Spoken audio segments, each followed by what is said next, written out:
Hello, everybody. Welcome to the Real Writers of the OC. On this program, we're going to interview a bunch of wonderful, beautiful writers that all reside in beautiful Orange County. This is Laguna Beach behind me. This program is going to be just like the Housewives, except a lot less Botox. Now, if you guys are readers or writers or just really interested in the creative process, then keep it tuned in here. Today, we are interviewing a fabulous writer. She has been published in the Lost Coast Review. She has poetry in the Pandolin Review. She has been published in Plato's Cave. She has her she also is published in The Truth That Can't Be Told, an anthology. And she has her very first novel coming out this fall called Finding Jane. I love the title. Ooh, I'm going to welcome Elizabeth Conte. Hi, Elizabeth. Hi, Bethany. Thank you for joining us. Thanks for having me. So I'm just going to start out with, I read your pieces last night before I went to bed in The Truth That Can't Be Told. You can get it on Amazon, BT Dubs, on Kindle, or you can I like to order the book. I like to have the book, so I ordered my book on Amazon and got the actual book. So let's go ahead and talk about your pieces. You have two pieces. You have a poem called Muse, and then you have another piece called Old Woman in the Mirror. And let's talk about Old Woman in the Mirror. It's about an older woman kind of at the end of her life, which you obviously aren't. So what was your inspiration to write that piece, and how did that all come about in your head? Well, it's about my mother, actually. She, a couple of years ago, she was diagnosed with dementia. And so I was driving up, taking care of her once a week for a couple of days.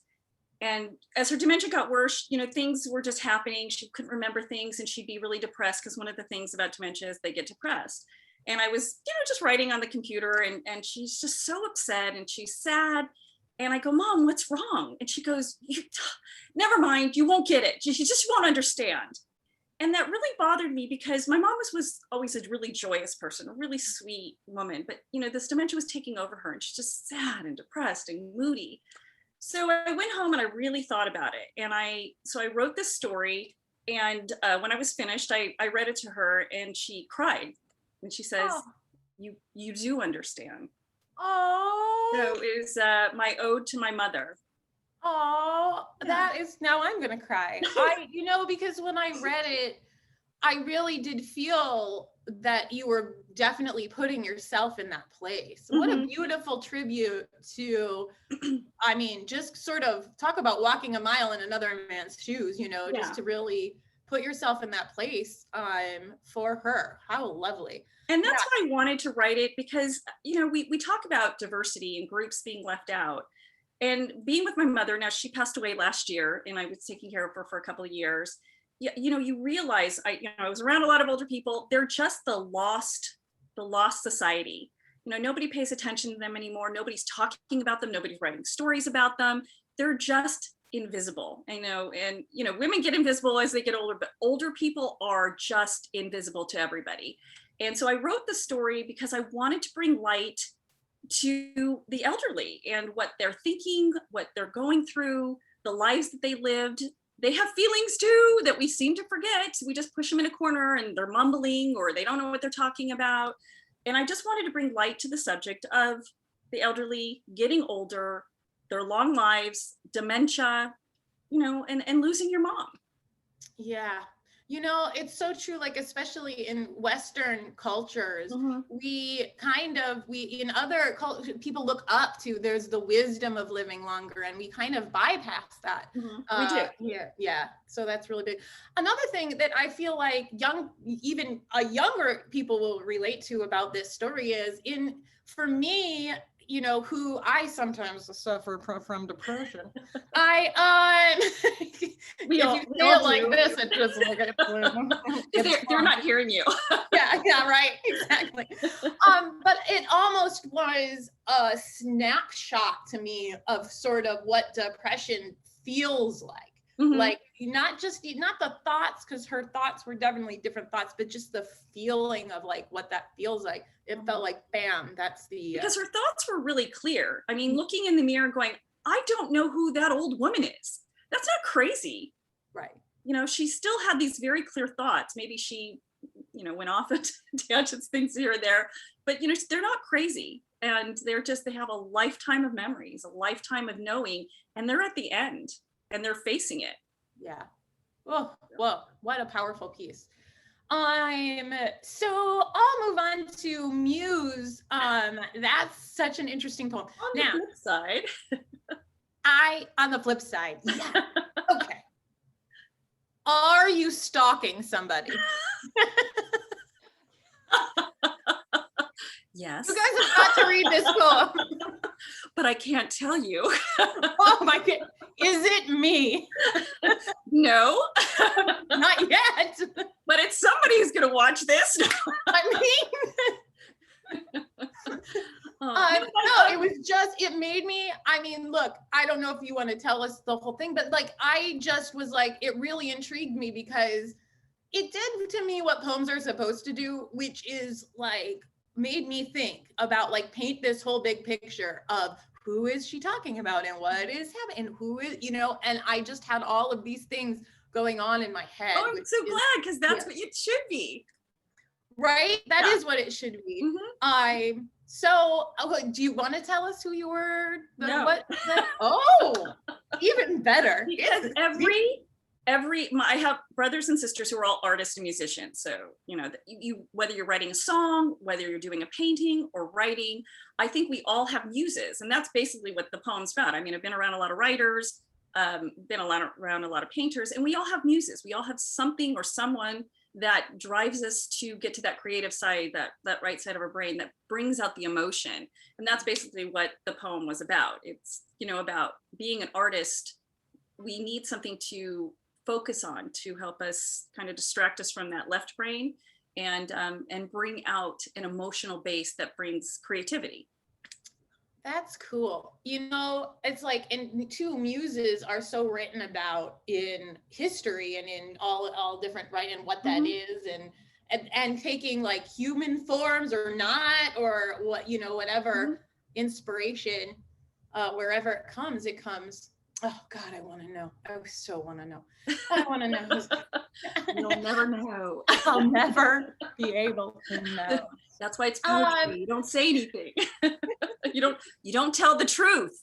That was such a cheesy way. I love it. Speaking of the truth that can't be told. This poem really is the truth that can't be told. Again, it's available on Amazon. Imagine that. Oh, right? It's so on theme. It's so on point. So let's move on to tell me more about this novel you have coming out, which I said in the intro that I just love the title, Finding Jane. It's I've had this book for a while, and after my mother passed away, I got back into writing, and I said, you know what, it's time. I got to get my work out there. And it's a funny thing. Can I tell you a quick story about that? I watch a lot of near-death experiences, and one of the messages this woman came back and they asked her, didn't you want to stay? And she said, well, whoever she was talking to on the other side said, you're not done yet. You haven't completed what you need to do. And my sister, who's a painter, always says to me when we're talking about writing or doing creatives is, we're here and we've got to put out our work. You have to finish what you're supposed to do. And one of those things for me was writing. I can't give up. Got to keep going forward. And I'm here to put that out. I'm here to put out my gift, my art, whatever you want to call it. So that's the little story behind that. So when my mother passed away, I said, I've got to get back into writing. I want to start doing this. And then the new year came and I'm like, you know what? I'm going to get this book out. I'm just going to do it because I didn't want to die without getting my work done. So I hired an editor and we're on track to get it out in fall of 2021. I see a theme with this muse and your work. It definitely is. This is the creative process is definitely something that you think about and muse about, and I think that's a very powerful message to put out there. It's an inspirational message of do your art now. Mhm. You know, I think so often we can, as artists, we can say, well, it's not to this place yet, so I'm going to wait. Mhm. And then things never happen. It Mhm. has to be boom, here it is. This is me now. Right. And Because we don't know where the future is going. And after a pandemic, we really didn't. And life is short, and you have to say, I've got to do it now. What am I waiting for? I'm not waiting for life. Like the story about my mom. What are you waiting for? Life is now, because it's going to be gone. And so do your work, get it out there, and produce. So that's what I'm doing. I love that. That's such a good message for everybody, really. Yeah, I'll take it to the bank. Yeah. I also, by the way, watch a lot of programs about near-death experiences. I said to my dentist wanted to put me under anesthesia to take my wisdom tooth out, and I didn't want him to. And I said to him, what happens if I go to the other side? And he said, then I'll throw a rope in and I'll pull you back out. But so finding is science-minded. So finding Jane, what is the book about? You know, you as a writer, that's the last question you want somebody to ask you. You're always like, I don't remember. Well, I'm assuming Jane.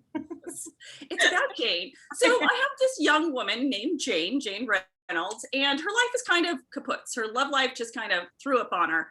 And she has this business trip to London that she's like, I'm going to go there. I'm going to do my business, but I'm going to renew my soul. It's time to heal. So, she's there, and one night she walks into an antique bookstore and meets the owner, who happens to be a psychic. Got a theme here going? I love it. She meets the psychic, and she says, you are very unusual. You have a magnetic energy, and you were born under the black moon. And so she proceeds to tell her these things, that she's going on a journey and that her soul will be with her. You got to read the whole book to get it. And Jane's like going, okay, she's from LA. She's like, all right, I get it, but what does that all mean? And I'm not sure I want to know. So she leaves, but the next day she has an experience, and she walks into a vibrational pole, and 3 days later, she's found naked in a field in the 19th century. And thus the journey begins. Oh, that's so cool. Yeah. Oh, that's so cool. Yeah.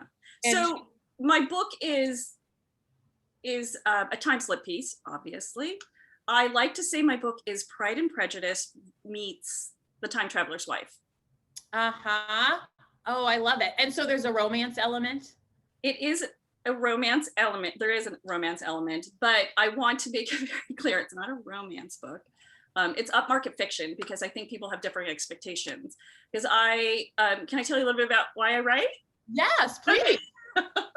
I love 19th century literature. I mean, give me the Brontes, give me Austen, I love, the 19th century writers.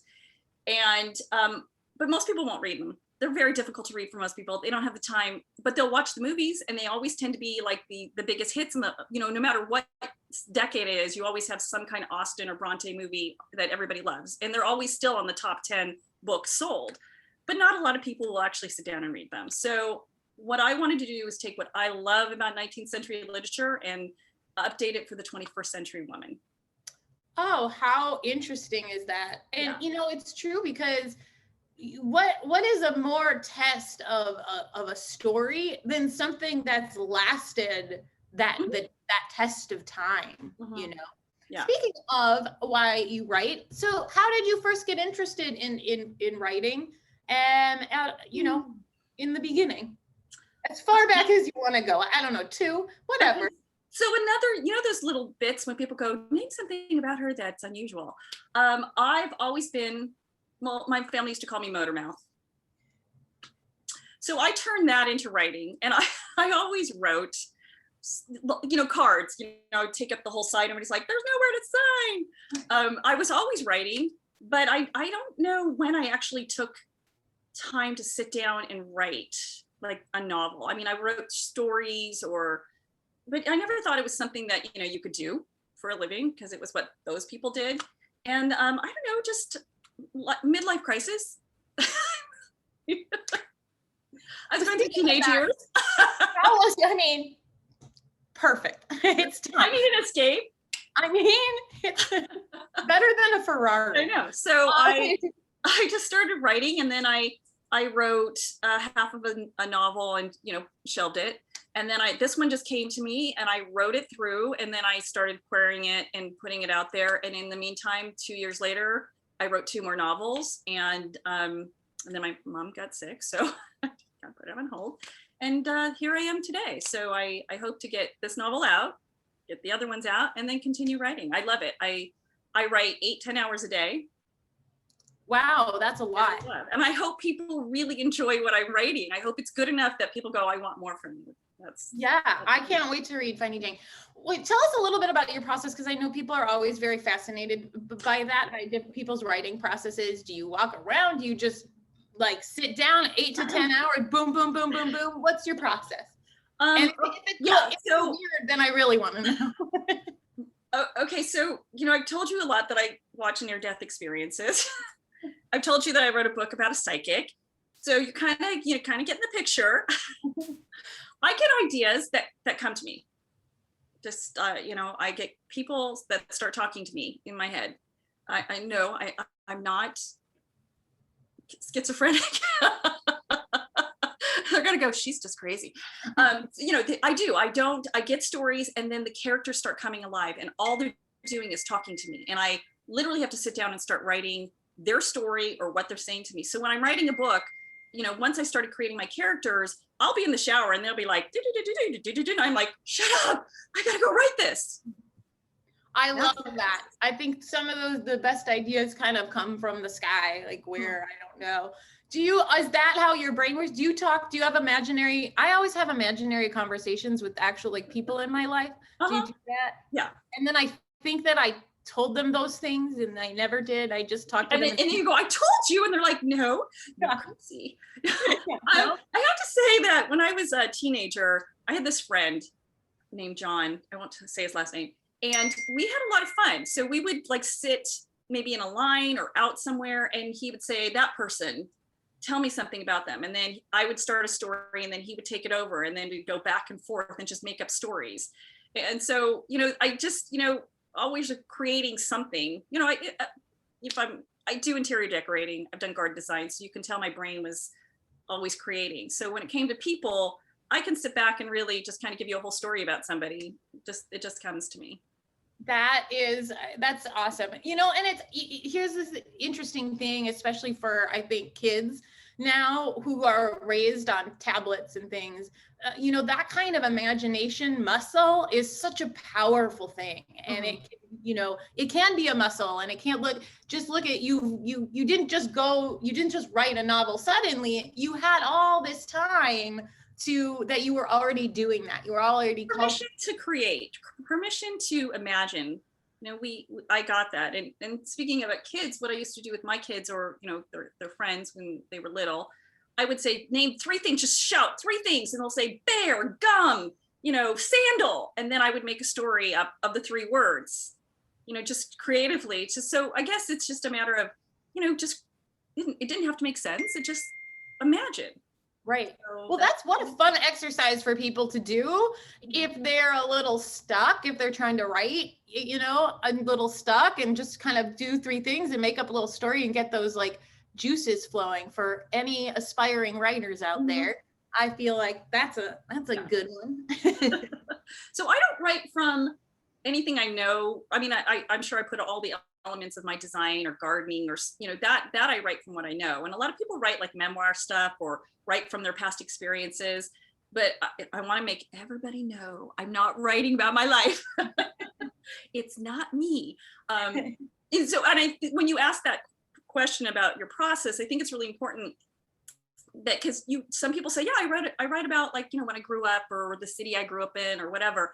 I don't. That's not my process. I literally have something that comes in my head, and then I just run with it, and I just create a whole other world and people and experiences and things like that. So, well, that's so amazing. And then those things can be so rich. And I mean, don't we all need a little escapism too? I don't need real. I had 2 teenagers. Oh my gosh. We need all these escapism. 2 teenagers. You no, need a not once sensory an adult, cover. but exactly. And so you have two other novels that you've written that are you working on them now, editing or going through, or are they done? No, I literally, my editor's gonna like this, 10 hours a day for you. I'm literally writing all day long for this novel to get out. So it's 100% Wow. done. And then after that comes out, I can start working on them. But yeah, I've given my 100%. In fact, I'm not working my design job right now. Like I said, I'm on hiatus because I'm trying to get this novel out. Because I don't want to die without giving out my stuff. I'm realizing in talking to you, Elizabeth, that I need more of a healthy fear of death. I think that really moves me forward. I'm listening to near-death experiences. What does that say about me? I love it. Live now. I love it. Live now. I mean, and it really is something that we definitely, I think, have all learned this year of all years, for sure. Yeah. For sure. And I have, my dog wants to get in on the I love animals. I just really, the world is sometimes not so pretty. And I really want to give back to the world beauty. And my tagline is creating beauty for the mind. And that's why I take pictures of flowers. That's why I like to garden. I think we need to give back. And so my giving back is creating beauty. So I write beautiful stories, not always happy, but beautiful stories, I think. And I want to create beauty in somebody's mind when they leave my book and go, that was great. That was beautiful. I loved being there. This was awesome. Oh gosh, Elizabeth. Well, I think that's just a perfect ending to end on and a perfect message, creating beauty. You almost made me cry 2 times, which is I'm beautiful. really not that nice. Thank you, Elizabeth, so much for joining us. Again, The Truth That Can't Be Told, you can get it on Amazon. Finding Jane, I'm so excited to read it. It's coming out where can we find it actually? It will be on Amazon and other places. It'll be, but I'm shooting for October 2021. So hopefully that's the goal set and I'll reach it. Okay, awesome. Oh gosh, I just can't wait to read it. All right, Elizabeth Conte, thank you so much for joining us. And everybody out there, create stuff. What did we learn? We learned, let's live now. Let's create stuff. If you have something to write, if you have an idea, hey, do it today. Do it right now. Why are you waiting? Okay, bye everybody.